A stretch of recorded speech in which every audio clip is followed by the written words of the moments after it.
te pedir, continua abençoando nossas vidas, Pai. E abençoa a vida dele em nome do Pai, do Filho e do Espírito Santo de Deus. Amém. Amém.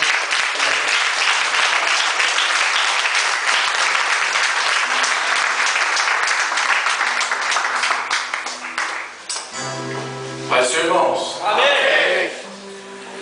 Pode tomar assento, por favor. Tem gente já esperando, né? Então vamos lá. Vire por irmão que está do seu lado aí. E com fé, irmão, mas com fé. Diga para ele o que, meu irmão? Você é? Glória a Deus. Ele me conhece. Queridos, hoje era para eu estar na escola.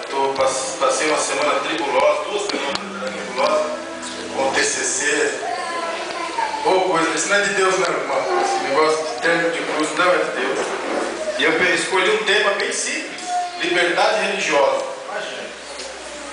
E ainda botei um pouquinho a mais, botei liberdade religiosa e a isonomia nas religiões. A igualdade das religiões.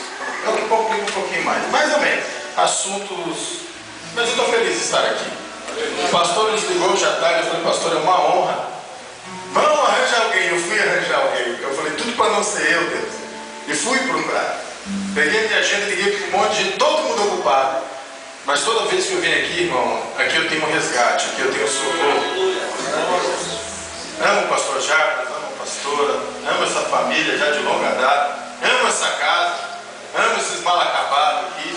E Deus tem feito milagres nesse lugar e eu tenho presenciado.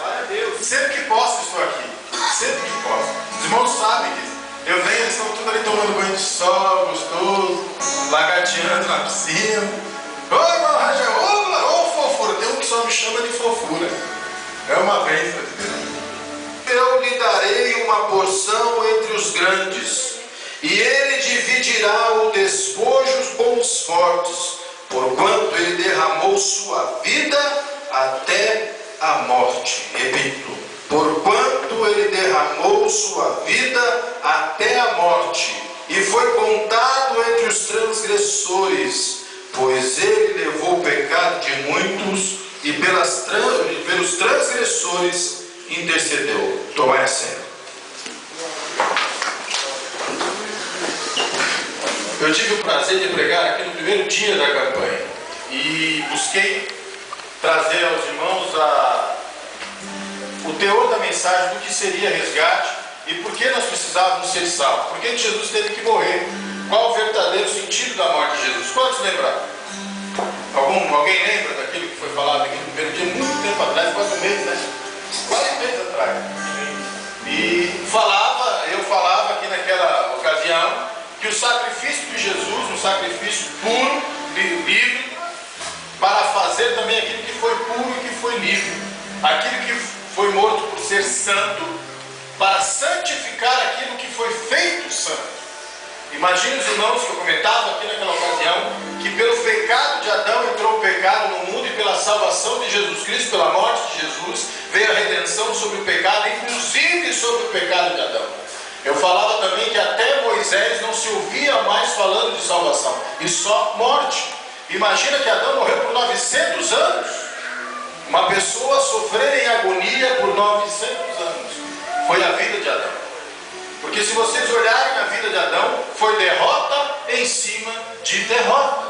Adão não teve momentos de gozo depois que saiu do paraíso. Depois que o Éden foi tirado da terra, ele não teve mais momentos de gozo e nem de felicidade. O seu filho matou o outro filho raptou a filha, e foi uma desgraça atrás de desgraça, atrás de desgraça, atrás de desgraça. De repente Deus chama Abraão. Abraão, sai da onde? Do meio da parentela. E é disso que eu quero falar. Para nós sermos resgatados, para você ser resgatado, porque você falou uma palavra aqui nessa noite, que você teve que deixar para trás amigos, colegas e afins. Ou em outras palavras, você teve que sair do meio da sua parentela. Parentela, juridicamente falando, são aqueles colaterais. Primos, tios distantes e tudo mais. O resto é familiar. Imagine que a família de Abrão, na época, era uma família comunitária.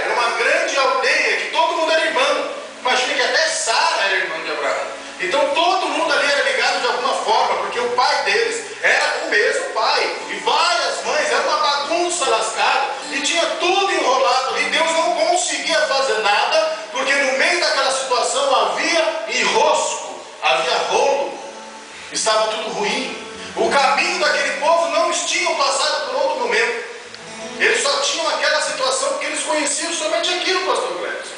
Eu lembro quando eu devia ter uns 15 anos de crente já convertido, voltei a Santa Catarina, na casa dos meus pais. O meu tio embriagado, e era contumaz, ele era embriagado 7 dias por semana, tinha carteira assinada de bebum, se aposentou por isso, inclusive, e morreu dessa forma. Mas ainda em vida, e eu na casa dele, só que ele era aquele embriagado que não ficava mais embriagado. Porque você sabe que a pessoa que tanto bebe a cachaça que pode tomar um litro. Chega uma época da vida dele que o álcool já fez parte do seu organismo, que é uma pessoa normal, sim ou não? Vocês já conhecem esse tipo de pessoa? Ele fede, né, a álcool, o corpo dele inteiro é etílico, o suor é etílico, tudo nele tem um fedor peculiar do álcool. Ele tem uma cor meio arroxeada, não é assim? A pessoa que é uma pessoa ébria, ela tem uma cor arroxeada, não é assim, mano? Uma cor meio arroxeada, meio rosada, é um ser estranho, mano. É quase um gremlin, assim. É uma pessoa meio torta. E eu lembro que eu, casado, com meus 3 filhos, minha esposa, marido de uma esposa, ou seja, era um homem casado, direto, estava com meu carro, um carrinho simples na época, parado, já tinha casa própria, tinha meu emprego, não devia nada a ninguém, crente. Ele vira para meus pais assim: a tua avó deve estar se remoendo no tombo.